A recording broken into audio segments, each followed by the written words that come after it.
Rain hammers the tin roof of a small Lagos church at night. Dying Pastor Daniel gasps on a cot, his son Michael squeezing his cold hand. Daniel makes Michael promise never to leave God, never choose money over his soul. Michael chokes back tears and agrees. Daniel speaks his last words, then draws his final breath. Weeks pass. Michael walks the crowded streets of Lagos searching for work, but every shop turns him away.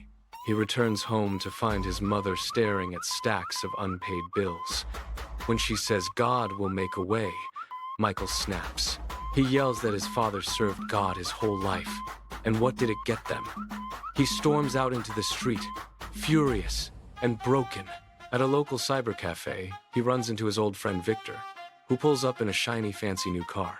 Victor offers Michael easy, fast money through simple online work. He slides a thick stack of cash across the table, and Michael stares, saying nothing at all.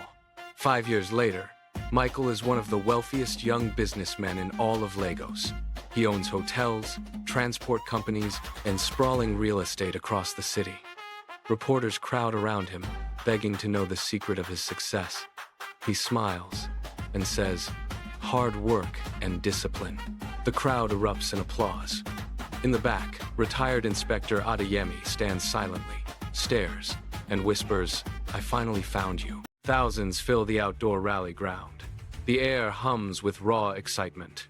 The crowd chants over and over, their voices rising as one in unison. A speaker steps forward, shouting into the mic, "We need a new governor. We need Michael Daniel." The crowd erupts. Michael waves proudly.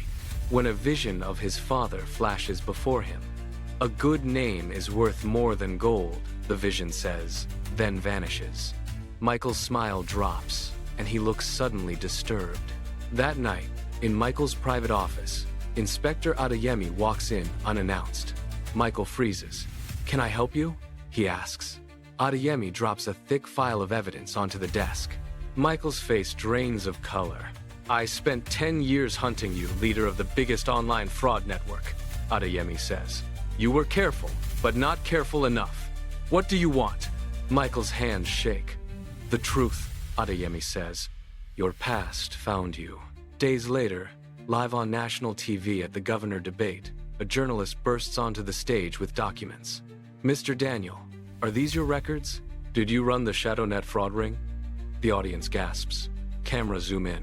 Michael cannot speak. The crowd shouts demands for answers. He slowly lowers his head. The silence says everything. Weeks later in court, the judge speaks. "Michael Daniel, this court finds you guilty. You are sentenced to 15 years in prison." The gavel bangs. Michael closes his eyes. His mother cries in the gallery. In that moment, every bit of power and fame he chased crumbles to nothing. The lesson his father taught him was always true. Late afternoon sunlight slants gold through the colored stained glass of the old prison chapel. Michael Daniel sits alone on a splintered wooden bench, slowly turning the pages of a worn leather Bible. A young prisoner shuffles slowly over, his heavy boots scuffing the cold stone floor beneath his feet. He stops beside the bench and asks quietly, "Are you really Michael Daniel?" Michael answers simply without looking up, "Yes." The young man presses again. "The rich businessman?" Michael huffs a sad, quiet smile. "That man is gone," he says. The young prisoner presses again, asking, "Then who are you now?" Michael slowly lifts his head, and for the first time in years, unshakable peace settles soft on his face.